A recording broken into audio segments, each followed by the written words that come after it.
Welcome to Nerds at Church, a podcast about nerdery and the Bible. This week, we're on the final bake for our Jesus Loafs You series. I'm Pastor Emily, and I use pronouns like they, them, theirs. And I'm Pastor Kay, and my pronouns are she, her. And I'm Alex, and my pronouns are he and him. Today, we'll continue our Jesus Loafs You series with today's Rise and Shine episode. In this episode, we'll discuss the 13th Sunday after Pentecost, also known as Lectionary 21, or Proper 16, which this year falls on August 22nd. We do have some content notifications for you for this episode. In the first reading, we discuss colonization and manifest destiny. In the second reading, we discuss militarization. And in the gospel reading, we discuss cannibalism and anti-Muslim violence. Check out the episode description for links to the Bible passages and other references we make in this episode. Today, for our deep dive, our special guest is Pastor Alex Raabe. Alex is a Lutheran pastor who loves cream soda, greyhounds, French pastries, and Jesus, but not in that order. He currently lives in Long Island and is the pastor of Oceanside Lutheran Church, a spunky congregation of the ELCA.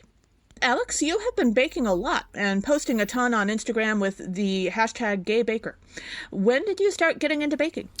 I got into baking when I was a toddler, and I helped my mom make bread. She let me help her knead, and by that it meant poking belly button holes into the bread. So I got to use my fingers and poke into the bread, which was my contribution to helping my mother. So it's been a part of my life forever. But the thing that got me into what you see on my Instagram mostly is from being in college, I fell in love with Jenny's Splendid Ice Cream from Columbus, Ohio, which is near where I went to college. And oh my God, it's so good. Jenny is a flavor wizard, truly. And I have her cookbooks, and I went to her book signing because I was so obsessed with her. And she had this whole section in her first cookbook about flavor and how she discovers flavor through travel. And so she'll go places and just smell the town that she's in and taste all the food that she can. And it spoke to me in such a profound way because she didn't just eat things, she experienced them. It was like a spiritual thing for her. And it's a posh ice cream. So it's accessible, it's gourmet, it's delicious and bougie all at the same time, which is very much my lifestyle, I think. So having Jenny's got me into the realm of sort of gourmet, delicious, tasty, amazing food. And so that combined with my history and passion for baking through my whole life got me into this place of hashtag gay baking. And I was looking through my Instagram before this, and that started on February 28th, 2017 was my first gay baker hashtag on Instagram because I was making macarons. And there's this whole story on that. As opposed to macaroons. Right. I was making macarons, which is French, and macaroons are not. Macaroons are made of coconut, and macarons are made out of almond flour and egg whites, and they're vastly different cookies. And they're part of a family recipe for me, so I know that one. Your macaroons are a family recipe? Macarons. Your macarons. Stale ones only, but yeah. Okay. Interesting. I'm going to need this recipe after this is over. So I was making macarons, and I am good at it. I'm relatively naturally gifted at making macarons. Which is impressive. Yeah, truly, because they're difficult. My husband and I were taking a baking class at a culinary school together once, and we made macarons, and I was one of 4 people that was able to make them, and so many of them were just pooling on the baking trays and flat or overly high. And the teacher came up to me and was like, "These are perfect," and I was like, "Well, thank you very much," because I knew that they were. So are you saying that Mary Berry would nod her head if she ate one of yours, or would she nod her head and smile? I think now she would nod and smile, because the whole point about that macaron story is that I was making macarons and I did it wrong. I whipped the egg whites too long, and you have to fold the almond flour into the egg whites and sort of mush it up against the side of the bowl. And then you get these ribbons that fall down. And I always stop too early. I would second guess myself and I'd say, I don't want it to deflate, so I'd rather have a slightly puffy macaron than one that's going to just deflate into nothingness. And so the whole thing for me was this intentionality behind baking then, and saying, it's okay to make mistakes. First of all, I don't have to be perfect at everything. And second of all, I have to trust the ingredients. I can't just say, I know best. And I can't just say, you have to stir it 50 times like some of the recipes say. You have to look at it and you have to feel it and you have to see it and experience those ingredients to know when they're ready. And that batch that's on the Instagram, I was not ready with. But since then, have learned how to trust myself a little bit more. That's fantastic. Speaking of this, so we began this series, our Jesus Loafs You series, with mutual aid, and then we dove into sourdough baking with Micah Luagi. And you generally do a more desserty type of baking, French pastries, for example. But also one of the things that has happened during the pandemic is that many of us have experienced how we have expanded how we understand communion and what communion is and what counts as communion. For example, I have used everything from carrots to donuts to blueberry pancakes or coffee and water and smoothies for communion. So I'm curious how your baking, especially the kind that is delightful, connects for you with communion and this larger concept that we're dealing with in this series of Jesus as the bread of life. So I hope you've talked about the Enneagram on this podcast before, have you? Occasionally. We okay. have not done a deep dive into the Enneagram, but it's come up, so it's not totally foreign. Okay, so I'm an Enneagram 7, which means that I am the joyful person or the enthusiast or the celebratory person. So my whole being in life is to experience joy in all its forms, which is a lot of fun to be that person. And so I think that for me is where I connect this. I think that the Enneagram has an intensely spiritual aspect to it. There's also harmful parts of it, but we can get into that in another episode. So the parts that are good, though, are great. And I know that God wants me to be happy. And making and eating pastries makes me very happy.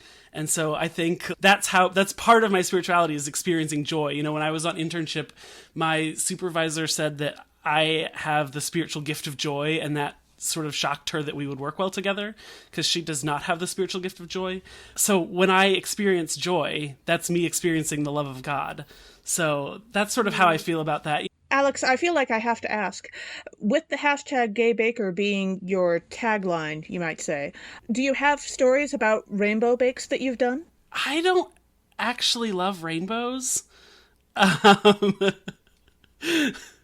I really love rainbows for, what is it, 30 days has September, April, June. And so the 30 days of June is when I really enjoy rainbows. So that's my rainbow story. I don't have any, but I do love rainbow cookies. I have found this in New York. I'm not a New York native, and I'm not an Italian, and Long Islanders love their Italian cookies, you know. So rainbow cookies they're supposed to be the Italian flag. There's a layer of red, a layer of white, and a layer of green. And it's almond cake that's a 1/4 inch thick. And then there's raspberry jam in between the layers. And then it's covered in dark chocolate ganache. And oh my gosh, they're so good. They're the best cookies not the best. I can't pick a best cookie, but why are these hidden in Long Island with the Italians? Why don't Ohio Germans get to have any of these? I've never made them. I feel like there's a wonderful story about the coming out of rainbow cookies to Ohio. Yeah, I think I've got to find a way to market these to the Midwest somehow.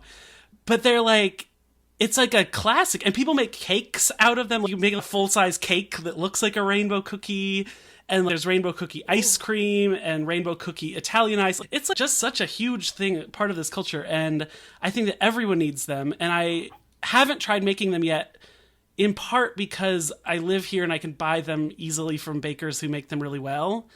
But I want to try them sometime. So it's the people that I know that make them at church say that they are the most labor intensive thing because it's making these like they sound labor intensive, really thin pieces of cake and then like a tiny knife to spread the raspberry jam on them and like all sorts of things. So, but also you're apparently used to making macarons, so touche. What is hard for some might not be hard for you. Touche.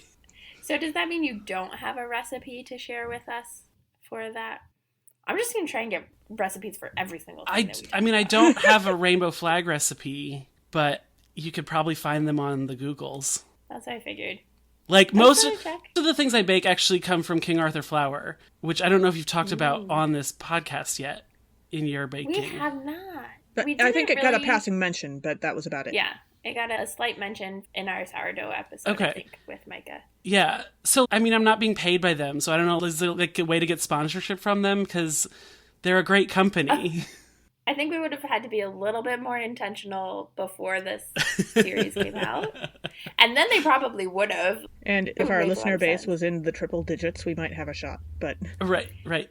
I do know that they do a lot of good work with a friend of Emily and mine, that they donate a ton of stuff to fundraising efforts for a friend of ours who does a feeding ministry in Vermont. Oh, cool. I didn't realize that for Jam. Yeah. I didn't realize that they did that for Jam. That's awesome. Yeah. I was talking to Jam about King Arthur, and it came up, and I was like, that's amazing that they do that, and have been just super helpful with the fundraisers for that, because it's a co-op company, so it's owned by the employees, 100% employee owned, and so they actually care about things more than just profits. You know, they're still corporations, so they like their profits, but, you know, it's a good company in that way, I think. And they have so much online. They have a baker's hotline. If you are baking something and you don't know, like something goes completely awry, like you're making a buttercream frosting, and you're like, awry! Yes! You told me to work it in, and I didn't even plan that one. So if you're like making like an Italian buttercream or something, and you say you didn't boil the sugar enough and it's like chunky, you can call the baker's hotline and tell them what you're doing, and they'll try to help you troubleshoot it, or just be like, yeah, you failed at that, maybe just do it again, but do it right that time. But mostly they try to help you. It's like, you know how Butterball has the turkey hotline at Thanksgiving? Yes. This is like a all year round hotline that when you're baking stuff, if you have questions about baking, you can call them and they will help you through it, because they've got like professional bakers that answer these phones. And it's super cool. Aww. It's super cool. They also do have all of their recipes by weight and volume. You can choose. Ooh. Excellent. And that's awesome, because a lot of people do weight, and a lot of people just don't have scales. Well, that's in the United States, most people write recipes by volume, which is not a good thing. I mean, it's fine if you don't have a scale. Because you can, like, tap stuff down, and then it, like, condenses. My bread recipe that I have, like, 5-minute artisan bread recipes, and they're like, no, you have to do the, like, scrape and whatever, and not tap it down. Like, scoop and... The 5-minute artisan bread, I think, is just, you just scoop it. Yeah, you scoop it, and then you clear it off, though. Like, you get a knife or whatever to clear it off. Yeah, you don't want a heaping cup or something. Yeah, those authors of that cookbook wrote their recipe for the scoop method, because it weighs differently. Yeah. I think that I just was looking this up. As opposed to if you pack the flour into the cup, then it will be packed tighter, and there will be more. Yeah, you'll have more flour. Yeah. Yeah, I think it's which like apparently is a thing people do, but I was totally taught the scoop method myself. Right. I was taught, like, scoop and then shake it flat. Which packs it in. Fair. So when I read American recipes that have, like, at least some knowledge of this, they talk about spooning the flour into the cup and then leveling it off. Like, scooping is actually, like, the worst thing you can do, because it's the heaviest, because it compacts it even more. So that's why, because you can have a cup of flour, if you've scooped it, weighs, say, I don't know, 200 grams. If you sift the flour into it, it can be like 150 grams. And that's like a vast amount of difference in weight for flour. And so that's why I like the King Arthur recipes, and also European recipes and British recipes, because they do it by weight, and it makes it more precise. Because if a recipe says 230 grams of flour, it doesn't matter. You just put your bowl on the scale and put the flour until it's 230 grams, as opposed to a cup, which maybe is 200 and maybe is 150 and maybe is 265. So there's less margin of error when you're baking by weight. Yeah, that feels really precise and fancy of you. Yes. Well, that's what baking is, though, especially with pastry and stuff. So people love cooking because they can just sort of throw some extra salt in the pan or taste it and say, oh, this needs a splash of balsamic vinegar or, whatever. But you can't just splash in balsamic vinegar to a chocolate chip cookie recipe. You got to know if Please it's... don't. That would be a terrible I idea. I bet Alex could make one that's good. But I don't know. We'll see. I'll work on something. If you get the sweet enough balsamic vinegar. And really bitter chocolate. Yeah, we'll see. I don't know. I'll work on this for my life. But you've got a few weeks before this episode comes out. So. Yeah, maybe by the time it comes out, I'll have it perfected. That was a terrible example. So, I think what you were going for is the idea that cooking is an art and baking is a science. Yes. And my personal favorite version of that is that baking bread is a science with added prayer. Yes. Because it's even more difficult. Yes, exactly. You can't put 3 eggs in a recipe that calls for 2 eggs that you're baking because you feel like putting 3 eggs in, because it will totally ruin it. If you're making a shakshuka or something that you're cooking and you're like, oh, I want 3 eggs in this, you're like, fine to do that because it's not going to ruin it. Yeah. But it could totally mess up. Yeah, that's like, there's the picture of chocolate chip cookies, and it's like, this picture means you had too much egg. This picture means you had too much sugar. This picture means you had too much of this. Yeah. The first time I made my grandmother's spritz cookie recipe, I believed that she had written it down wrong and I was about to add more egg. But it turns out, no, you're not supposed to add more egg. It really is just like concrete to stir, and you honestly can't use a mixer for it. You have to hand stir it because it's just that thick. And yeah, that was quite a lesson. Now, did your grandmother's recipe use margarine or butter? Oh, no, butter. Okay, good. Grandma was really not a margarine person, so... That's wonderful, because a lot of my grandma's recipes were margarine-based, because Midwest Ohio sort of saved the money. Well, and margarine was cheaper for a long time. Yeah, exactly. That's the thing. And so mostly it wasn't butter, and butter and margarine bake totally differently, because they're different substances. I believe that Grandma did use margarine for several years there, but then later on she converted all of her recipes to butter so that she wouldn't have to continue admitting that she had used margarine. Because she was never going to share a recipe that had margarine in it. That is not something she was going to do. So that's amazing. That's fantastic. I love that. Yeah. So, Alex, a lot of baking has been, and the stuff that's been coming out about baking during the pandemic has been largely a privileged, the people who have not had to go into work and have had more time and all of this stuff. Really big, expansive kitchens. Big, expansive kitchens. It feels a lot like even the self-care industry type of thing, where it's a commercializing of, see, buy this flour, buy these things, bake these things, try these, buy all these new baking things for the pandemic and see what happens. So I'm curious how you have experienced it, particularly as someone who has been baking before the pandemic started, but also, how do you experience, the privilege of being able to, bake fancy baked goods? Is it all just privilege? Is it more complicated? I mean, I assume it's more complicated because life is more complicated than that, but... Life is never a simple yes or no answer, is it? Right? There was an article that came out at the beginning of the pandemic that this lady was so pissed at everyone for taking her yeast from the grocery store because commercial yeast stopped being available and people were starting to bake because also bread wasn't available. If you remember, grocery stores looked like Soviet Russia in the 50s, or like The Handmaid's Tale, where there's a can of tuna on the shelves. And so this lady wrote this scathing article about how all of these hipsters were stealing her yeast and she made bread to survive. And it takes a lot of privilege to write a blog post about that, to have the time to write a blog post about how you need to make bread to survive, because most people who are making bread to survive don't write blog posts about that. But And that's then what got people into sourdough, because sourdough is natural yeast and you can just capture it from the air. But I think that you have a good point that part of the pandemic baking thing was a privileged part of our pandemic situation, that there were people that had to still go to work, that couldn't bake, that live in efficiency apartments, that don't have a full oven, that sort of thing. And I don't know where I'm going with that, even a little bit. I do think it's privilege. I mean, full disclosure, I got into baking bread, and it was this saves a lot of money to have good bread that I can make in bulk. And I've been working through the whole pandemic. One of my jobs I can do kind of from home sometimes. Mm-hmm. The other job I literally have to be at a hospital for. And so in the space of what is the privilege of not working during a pandemic or working differently during a pandemic, I inhabit all of those spaces. Right. And baking for me was also this breaking open space a little bit. Like there was a way that it was a privilege to be able to take that time and just be like, you know what, I'm going to bake.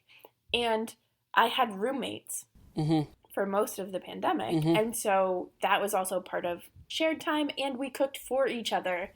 And so had more time available. When I'm currently living by myself, I don't have as much time because I have to be responsible for my food every single day. Right. Which is harder to do. So yeah, so I resonate with that, like, yes, there's privilege. Also, yeah, and I think that it's a sort of, there's these questions of privilege and access and also like intention, so in early pandemic world, everyone was like, well, you have plenty of time. Why don't you learn French? And I'm like, I don't have the brain capacity to learn French right now. We're in a pandemic. So there's folks that learned how to bake because they had the privilege and the time to do so. But what isn't privilege for a privileged person? That is already in that realm anyway. And so that's what so there's a little, and there is some crossover there, with you, that it became sort of both, you had time for some things and then you were also using it to cut costs because people suffered financially during the pandemic too. So, I think it's a little bit messy. For me, baking was actually harder during the pandemic because I didn't have anyone to give it to. So that's I could eat a dozen eclairs in one sitting, without even thinking about it. Truly, broke up with somebody in college and ate a dozen Krispy Kreme donuts and then realized a little bit later that I had done so. And, again, with the digestive system and a week of cake. Truly. Yeah.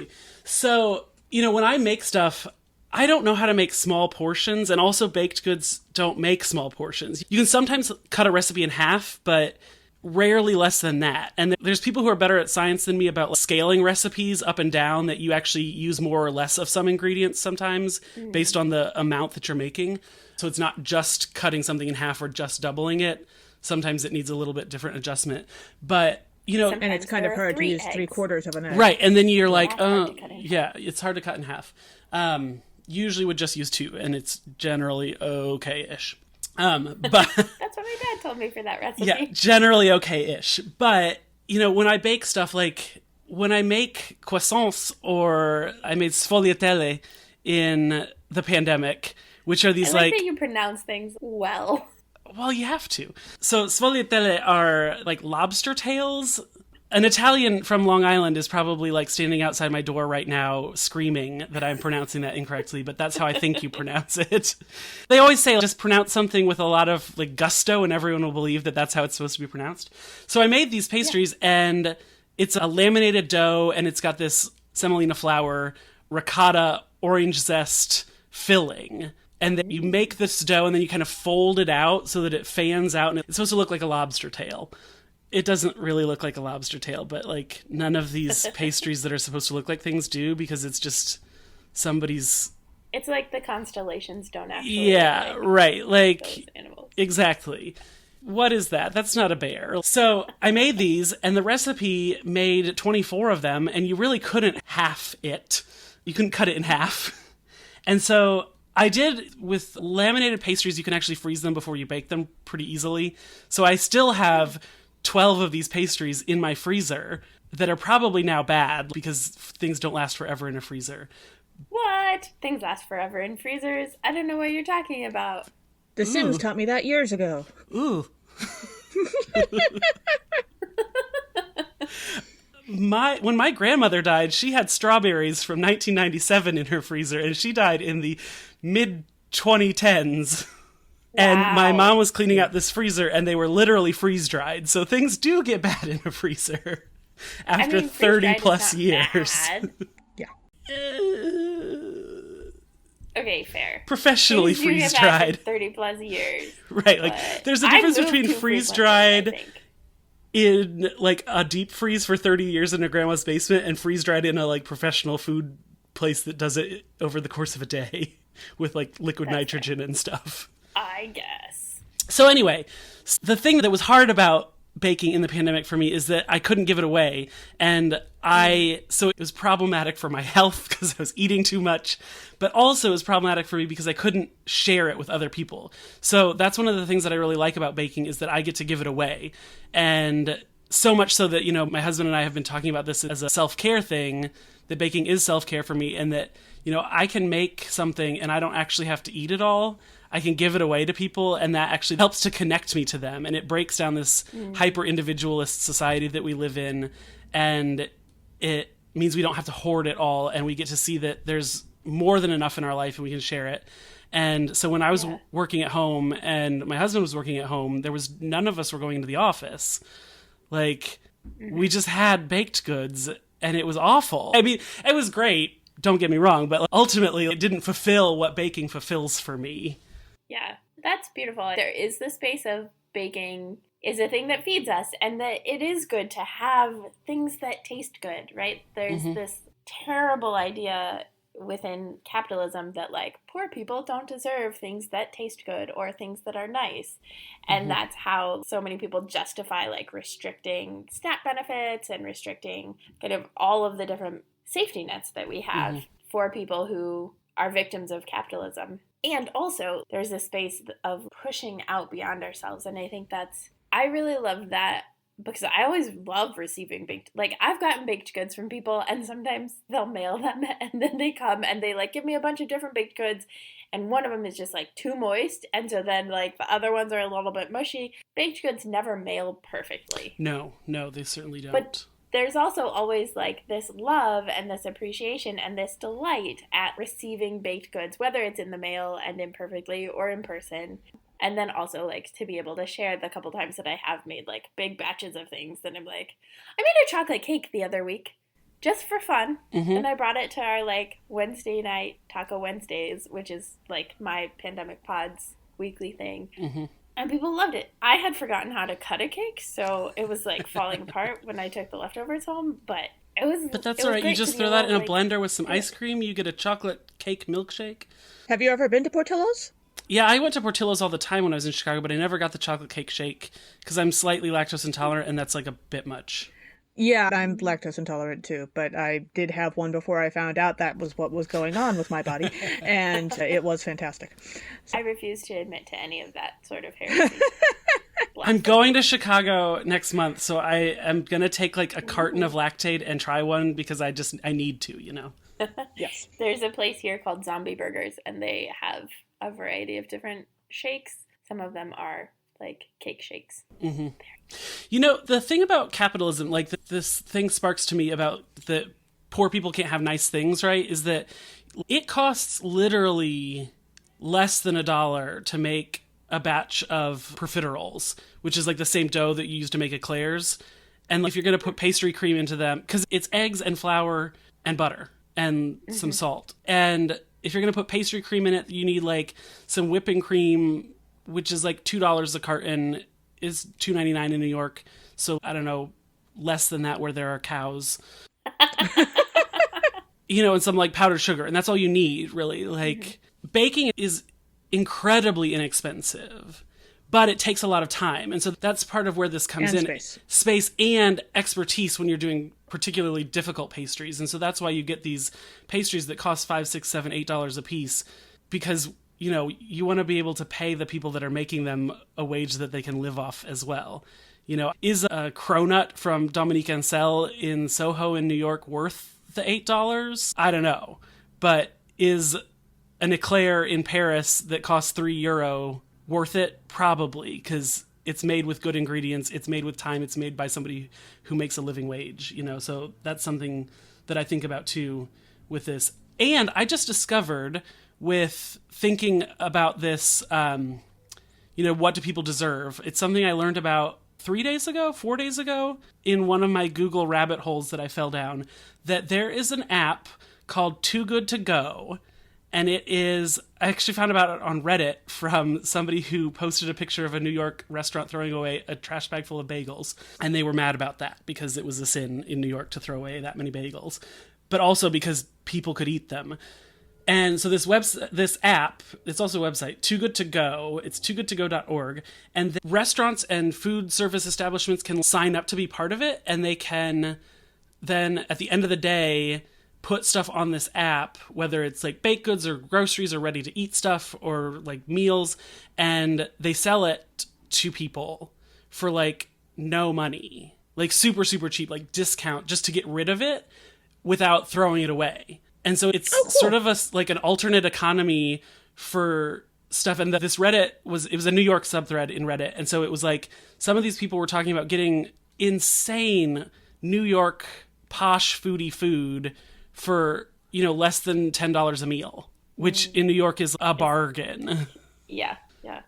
That's fascinating because in our first episode for this series, we talked to Pete, who's part of North Des Moines Mutual Aid. And he talked some about food rescue stuff, and they do they do breakfast about twice a month, every other week, in one of the neighborhoods in Des Moines, and they have a community fridge that they run. And so we're talking about like the gift of food rescue, that you can get stuff that is just like extra that the grocery store has, or that sort of thing. A lot of times it is on the verge of expiration, and then you have to be really clear about, like, we're not giving people expired food. Like, right. That's not what mutual aid is about. That's not what a community fridge is about. But there is a space of, when there's extra food, making sure it gets to people who need food to eat. And when there's food that's on the verge that maybe isn't good enough to give to people, but is good enough to cook in something. So then if you're going to make a community meal anyway, you take that food and you figure out how to make it into a meal for the community meal. And so I think that's that space.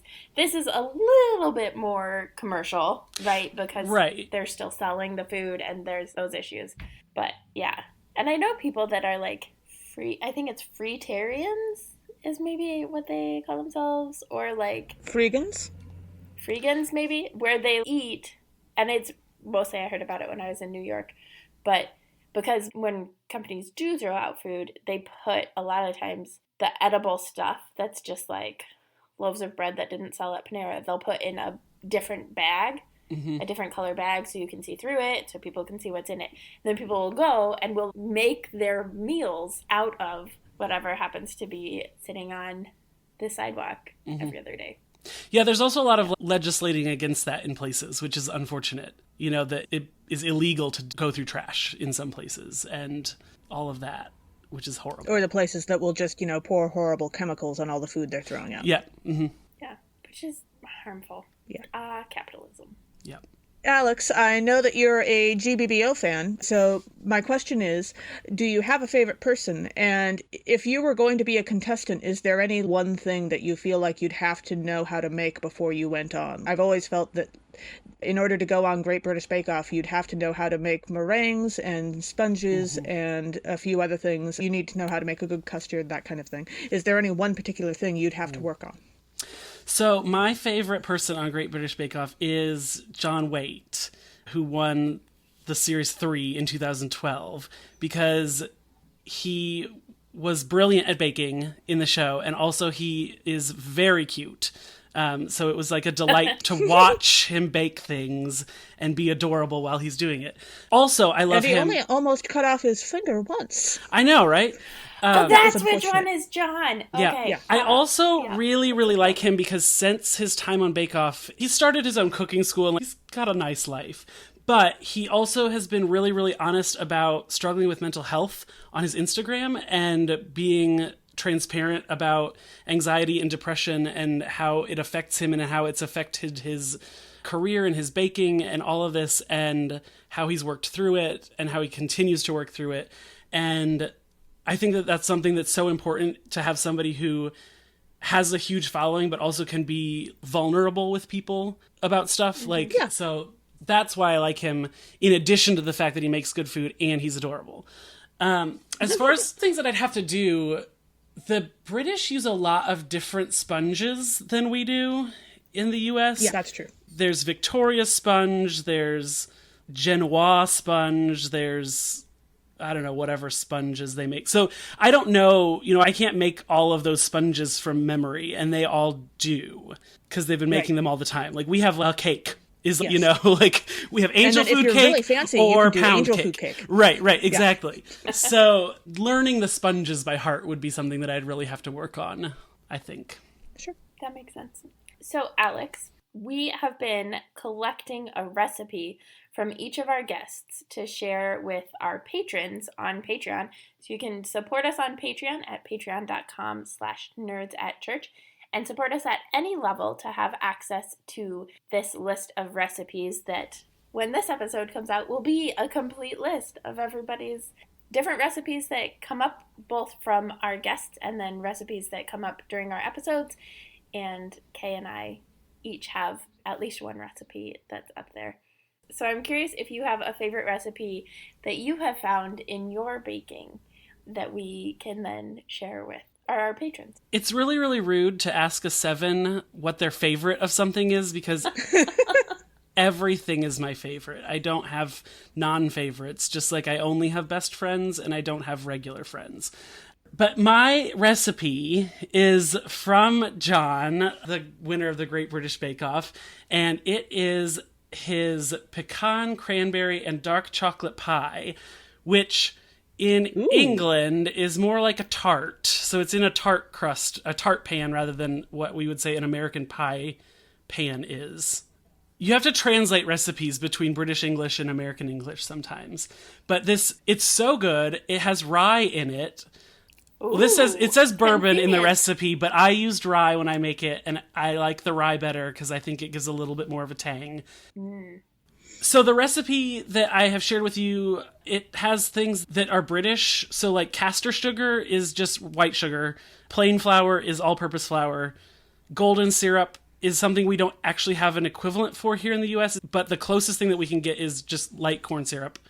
And then light brown muscovado sugar is, you could either use light brown sugar or you can use that like sugar in the raw, the turbinado sugar. When I don't know a British ingredient, well, I ask my British friend, but if she's not available, I Google it. And I'm like, what is plain flour in the United States? That makes sense. It's flour that hasn't been decorated. Right. Exactly. It's different than strong flour, which I think is like a better term than bread flour, because it just seems like, strong flour. Yes, and we will make sure that in these recipes that we're sharing, as you probably have already been able to tell for those of you who are patrons, the recipes that we have been sharing, we have included the special notes of how to make them. So we'll make sure we include the caster sugar, just regular sugar, and the special, you can use rye instead of whiskey to get a little tang in your life. Yeah. So become a patron, get our recipes. Yay. Become a patron at the proper level and you get access to our unedited episodes and more. As we dive into our readings for this episode, our first reading is Joshua 24 verses 1 through 2a and 14 through 18. Joshua reminds the people of the many covenants God has made with them and how God has held up God's end of those covenants.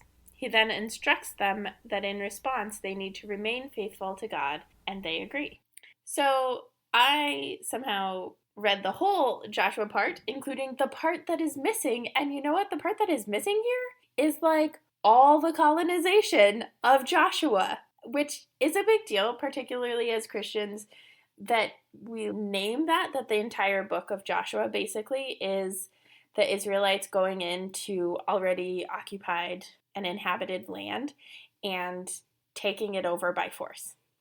This should sound familiar to those of us in the United States because that is literally what happened here settlers came in, colonizers came in, and intentionally took over and wiped out Native Americans and Native peoples, First Nations peoples, depending on where you are, how the language is a little bit different. So this is a big deal because the way that Joshua even is telling this story to the Israelites is in many ways a whitewashing of the history, where it just like glances over the parts of like, yeah, and then we wiped out these people, and then we wiped out these people. But the emphasis is on the goodness of God and the way that God has provided for the people. And I actually am wearing my, you can't actually see it, but it says, "The truth will not be whitewashed," which was a fundraising campaign for the Great Plains Action Society this summer. But this is that space where it feels like there is a whitewashing of the history. Look, we were, and it is true, we were this poor family and descendants of Abraham and just this one person. And then somewhere along the road, we became a nation. And then we went from being oppressed in Egypt and enslaved in Egypt to taking over and just co-opting everybody and killing a whole bunch of people. And so that's something that as Christians, it's always important to me to name because we don't name it particularly clearly. And this retelling of the story feels a lot like in the Hunger Games, the way that the Capitol tells the story of the, whatever the name of their country is, but that the Capitol, Panem, thank you. But that they tell the story of Panem as we were, as the districts, fighting against the capital, and the capital being like marginalized and oppressed, and then winning the war against the districts, and then oppressing all the districts. And that is not a clear telling of the capital, but that is the way that it happens in this telling with Joshua, that it is just a family that's trying to find a place to eat, which is not a criminal thing. Migration is important and natural. It's when it becomes a nation taking over another nation that then it gets a lot more complicated. Yeah. So that theme mixes in with verse 8, which is not technically in this passage, but I didn't notice it until 10 And minutes also, ago. we regularly comment on the missing verses because that's part of, acknowledging Being the hard parts. nerdy. And yeah. And being nerdy. Examining the lectionary. And it's completely intentional. Yeah. And so that's the other piece of this, is that it is used and was used historically as like the manifest destiny, which is what was used by Christianity and by political powers to justify colonization. And just to be clear, this is not the same as Moana's people who, for a long time before her and after her, who moved from island to island. That's part of how they engaged with the land. Migration is not a problem. It is when people have come in and wiped out those who are already inhabiting the land. So genocide is the problem. Yeah, yeah, genocide is the problem. Keep Moanaing and keep migration, but don't keep colonization. And don't go to people who have not had outside visitors. You will kill them, and it will be your fault, just to be clear. So when we reach verse 16 in this passage, we read, "Then the people answered, 'Far be it from us that we should forsake the Lord to serve other gods.'" So look, I want to believe that they're being entirely sincere at this point, but the thing is that I actually know a little something about how all this is going to go. And that makes it difficult for me to believe that they're entirely sincere, although maybe they were. I really should not judge. Judging is probably not the great thing to do here. But I have to say that I can, as I read this, hear a little bit of, "I am shocked to discover that there is gambling going on in this establishment," from the great movie Casablanca. Dear listeners, if you have not seen that movie, no, he was not shocked. He was not actually surprised in the least, because he was the one running the gambling.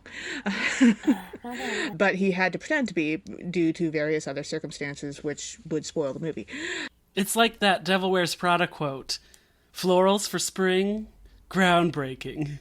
Not actually groundbreaking. Yes, exactly. Indeed. Our second reading for this episode is from Ephesians chapter 6, verses 10 through 20.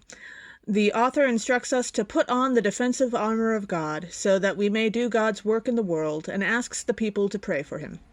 So one of the themes in this passage that is maybe obvious is militarization, right? The language that the author uses is about the armor of God. And I am particularly sensitive to the ways that we militarize things, both in a militarizing of police, right?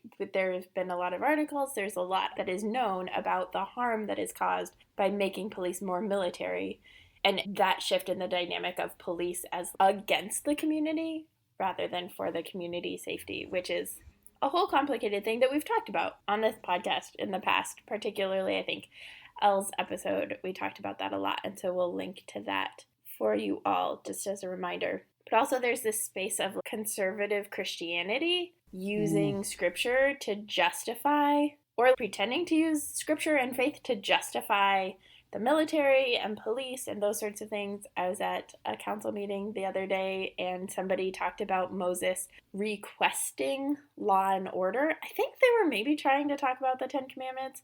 I ended up giving, and I'll link to the tweet summary of it, I ended up giving here's the actual history of Moses and law, and the reality of time and again, Moses' life is saved and Moses' actions are against what is legal in that time. Well, and I was thinking as we dive into the verses, I was thinking in verse 13 where we read, "Therefore take up the whole armor of God, so that you may be able to withstand on that evil day and have done everything to stand firm."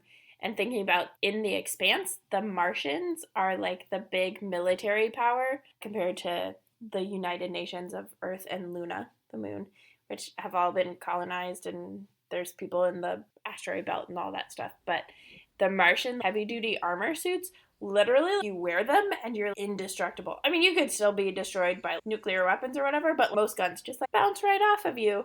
And they call them the Goliath Mark suits, which is its own biblical reference. But that feels like the way that we're talking about the armor of God, of that just like huge layer of protection. I mean, the Martians, they also come with weapons, but that sort of protection that happens so that we can stand. And literally somebody could, I think, be severely injured, and the machine, because of how the armor is built, it would keep them standing, which is a fascinating piece as well. Cool. I think. I'm not 100% positive on that last part, but I've been working my way through The Expanse, which our listeners will notice in the last 2 months of episodes. Yeah. In verse 15, we read, "As shoes for your feet, put on whatever will make you ready to proclaim the gospel of peace."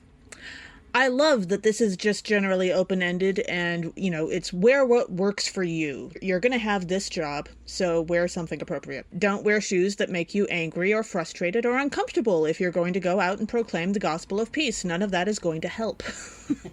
If wearing steel-toed Doc Martens puts you in the mood to kick some butt, maybe you don't want to wear those when you're going out to share the gospel of peace either. But my rainbow chacos are good. Oh, that sounds excellent, yes. And one of the things I appreciate about the October Day books by Shauna McGuire is that she does actually think about these things. And when she knows that she's going somewhere as she solves her various supernatural mysteries and crimes, if she believes that there's a chance she'll get into a fight, she does intentionally put on sneakers or boots or something like that she can move in. And she's always been very practical, and I appreciate that. And I think that this is excellent life advice in general. Wear shoes appropriate to the occasion is a perfectly reasonable piece of life advice for the Bible to give. And personally, I prefer flats because I'm 5'11" and I don't usually need the help getting taller. So, also, shoes can be super transgressive too. There's all sorts of anecdotes from seminary about, a professor of Emily and I's that got yelled at for wearing sandals in the pulpit because she was a lady, and that was inappropriate for a lady to wear sandals with an alb. Yeah. But why? Jesus wore sandals? Yeah, and the number of us who have gone barefoot in worship. Right. Not in the pandemic. But, yeah. Or also, me wearing heels into a pulpit is transgressive. It opens up peace in a different way for different people. Sure. Our gospel reading for this episode, and our final gospel reading in this series of Jesus Loafs You, is John chapter 6, verses 56 through 69. Most of the crowd leaves Jesus, horrified that he seems to be speaking of cannibalism, and the disciples point out that few will follow him if he continues this teaching. Jesus asks why the disciples stayed, and Peter says, "Lord, to whom can we go? You have the words of everlasting life." Since we're all Lutheran pastors here, can I ask, did you all have the tune go with that last line in your head when you heard Always. it? Yes. Yes. Yeah, okay, good. Just checking. To whom shall we go? I can't ever sing. I don't understand why I am the one to break into song. Go? You have the words of eternal life. Hallelujah, hallelujah. I love For that. those who aren't Lutheran, I will clarify that that's a standard piece of service music in Lutheran churches. Yes, and I love that somebody else picked up, because I'm frequently the one who breaks into song on this podcast, but the one with actual voiciness is Kay, so that was a lovely. Can't wait to hear. I'm also kind of surprised that you haven't started started singing "Rise and Shine" and "Give God the Glory, Glory," given the episode that we're on. I mean, it's true. It's true. I have not yet. I don't know if I will. I mostly sing that to 3-year-olds. So about our mental age is what you're saying. I mean, anyway. So the theme of this episode is cannibalism. The theme of this passage, not the episode. Oh, yeah, no, we didn't do a whole episode about cannibalism. I mean, we might get there, goodness knows, but that's not the deep dive not today. The theme of this passage is cannibalism, and I'm curious, what we think Jesus tastes like. We talked about it a little in the deep dive, but I'm pretty obsessed with cannibalism. I'm like, yeah. My husband kind of thinks I'm a cannibal sometimes because I'm so obsessed with it. I promise I'm not. But thank you for clarifying. Yeah, I just want to make that very clear that that I'm not a cannibal. But when I was doing CPE in seminary, we got to watch a surgery, and I got to watch an open heart surgery, not in an operating theater, but in the actual operating room. And it was the coolest thing in the world. But they use a Sawzall to cut open your chest for that, like a medical grade one. And then they cauterize the flesh so that it doesn't bleed when you're on the heart-lung machine. And cooking human flesh smells like bacon. Just FYI to anyone who is curious. And so it I've never tried human flesh, but does it taste like bacon? I don't know. There are plenty of serial killers that we could ask for that, but I've actually heard rumors that it tastes surprisingly like pork and is similar to pork in some other ways. But, so that would fit with the bacon thing, and we could ask Hannibal Lecter sometime. And also, humans use a lot of pork hormones for things, for medicine. Insulin comes from pigs, melatonin, the supplement that to fall asleep. I think that it comes from pigs, doesn't it? It's from pigs. I was thinking pigs too. I mean, now it comes from pigs, yes. But originally, when we learned how to make insulin, we learned how to do it with sheep.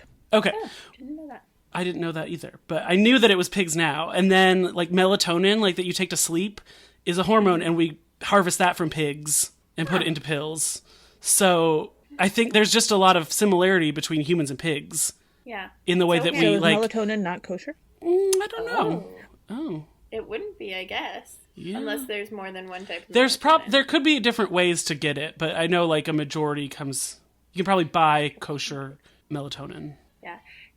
I am not obsessed with cannibals, and I would just like to say that the one opinion I have about what Jesus does or does not taste like is that as a child, when I was first given the wine for communion, my immediate thought was children's Tylenol, and I have not been able to think of anything else while taking communion with wine ever since. So Jesus does not taste like children's Tylenol. Please don't do that to your children.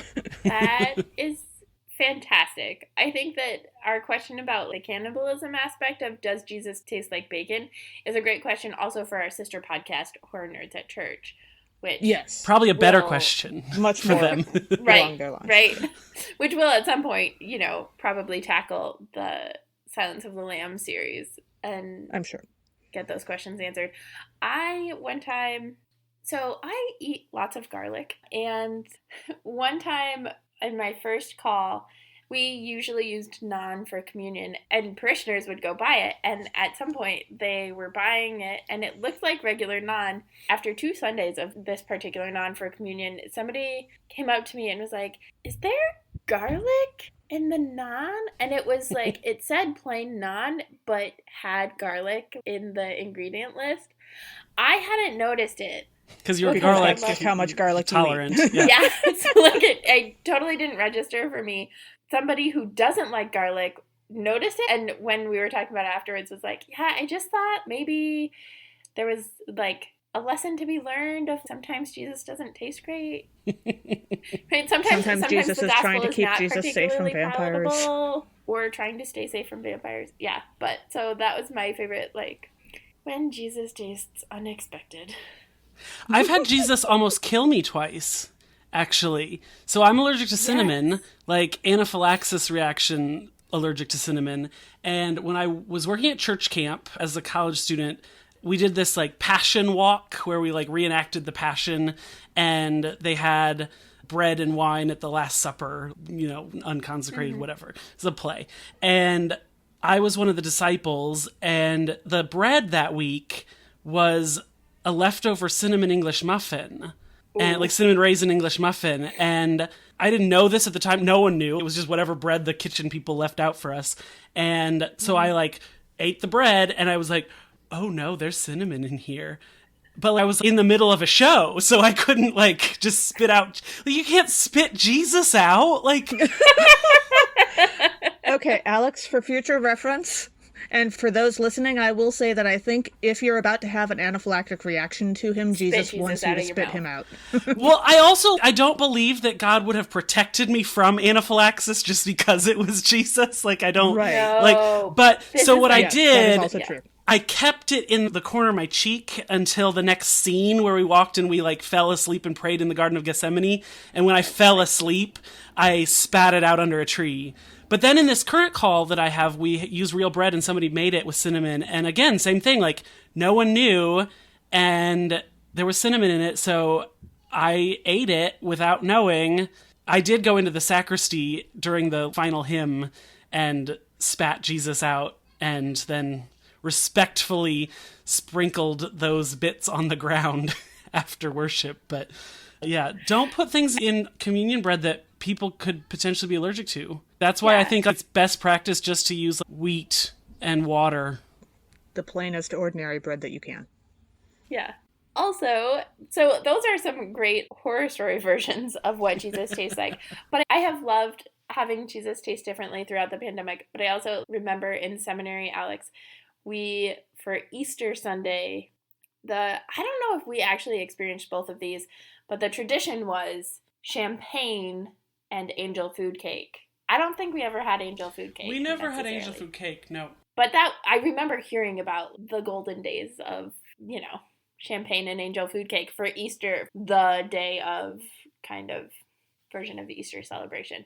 And that was always fun and celebratory. Yeah, because it's Easter and the resurrection and champagne and angel food cake.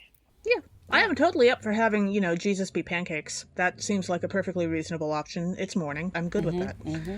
Do you have a, like, tasty Jesus? Me? You don't have to. Yeah.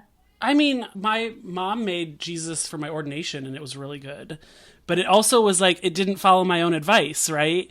Which was, it did follow my advice, but didn't. So my mom makes this recipe, is from the 90s, from Taste of Home magazine, back when that was a big thing. And like for country women in the Midwest, you know? And this recipe is like a sweet bread. Like the dough is a sweet enriched dough, and then it has this almond glaze on top. She didn't put the almond glaze on for my ordination, so it didn't have like allergens in it, but it was really good. Like it was like, think like Hawaiian bread, but homemade and better. Ooh. Excellent. Yeah. Yeah. We, at TLA, we did Hawaiian bread and grape juice and before the pandemic. She also didn't bake it full. Like, I like bread that's a little underbaked. Don't let any, like, Mary Berry would kill me, but I like a little chew. Yeah, I like a little chew in my bread. So I was like, Mom, don't bake this too much. And so it was like a nice, chewy, sweet Jesus at my ordination. Then as we dive into the verses, well, in verse 62, Jesus asks, then what if you were to see the human one ascending to where they were before? And so then I think it's a little absurd that the response to people are concerned about cannibalism is, yeah, but what if the human one is like Superman? Like, those don't seem like the same kinds of offensive. Like, is he saying that cannibalism will turn you into Superman? Because that's a whole different conversation, and yeah. That is a different thing that I hadn't thought of. Cannibalism turning us into Superman. Superheroes generally become superheroes through some encounter with, like, chemicals or bugs or eating the wrong thing. I'm just going to throw out there that I'm pretty sure that if cannibalism turned you into being able to fly, we would know by now. I don't think that would be a secret. I mean, yes. I guess. You sound kind of disappointed, Emily. I'm a little concerned about that. I got kind of excited about the idea of communion can turn me into a superhero. I mean, I'm pretty sure Jeffrey Dahmer did not fly. True. Yeah, like, we would if know. He had, yeah. Yeah. It would have made the news. That's true. Also, he might have escaped. Right. Also true. I mean, cannibalism. Yeah, okay, so that was a fun turn. Sorry, I didn't expect it to go that way. In verse 68, we read, Simon Peter answered Jesus, Lord, to whom can we go? You have the words of eternal life. Or, as Emily prefers, everlasting life. You choose your favorite word. That's fine.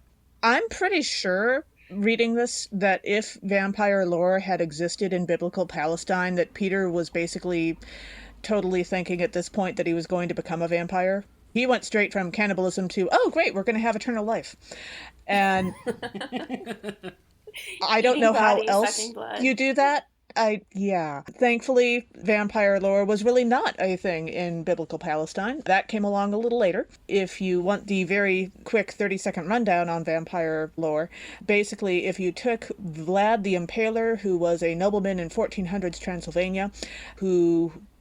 Well, when you get the nickname The Impaler, it's usually because you're killing people by impaling them. And there were a lot of people.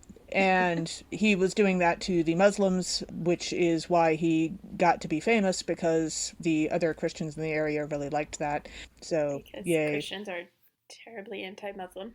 Yep. Interreligious war, yeah. And essentially, he did to the Muslims, because he lived on the border between where the Christians lived and where the Muslims lived. And so basically, he did to the Muslims what Sherman did to Georgia, is the short version of what I've been told. So Bram Stoker, a couple centuries later, took the legend of Vlad the Impaler and mixed it with some revenant lore, zombie lore basically, that was the old-fashioned word for zombie, and came up with vampires as we modernly know them. And if you want more information on vampire lore, there is a podcast that is actually called Lore, Lore, and their very first episode is titled They Made a Tonic, and it's all about where the story of vampires came from. As it happens, I'm married to someone who's very into this kind of thing, so nice. I learn all sorts of odd things that way. So, Alex, any other thoughts on life, the universe, and everything?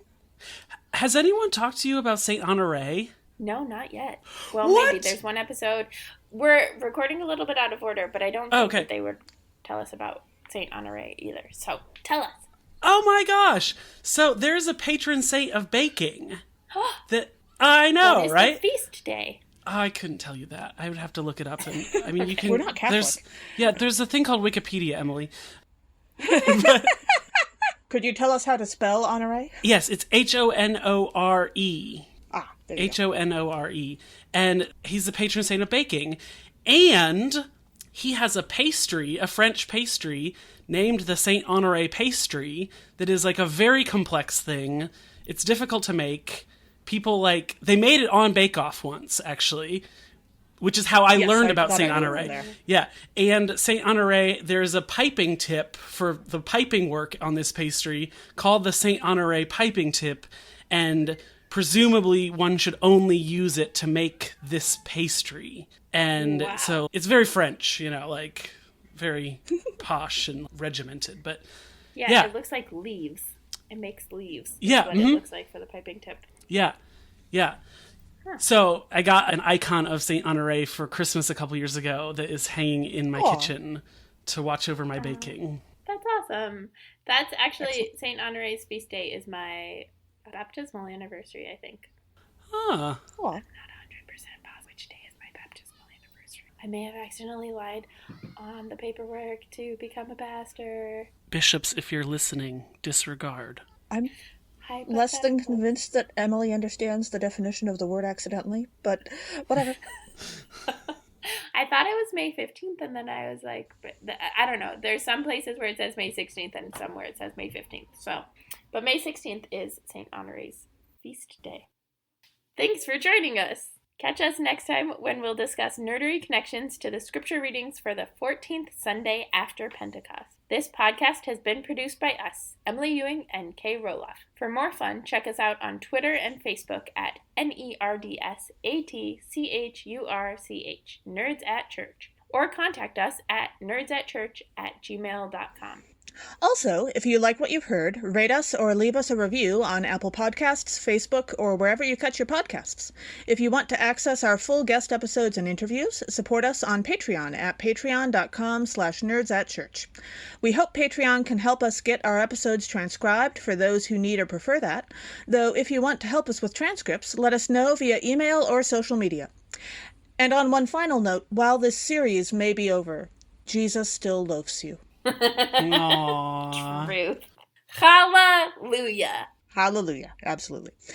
As the ancient Christians said, Pax Pax Pax vobiscum. vobiscum.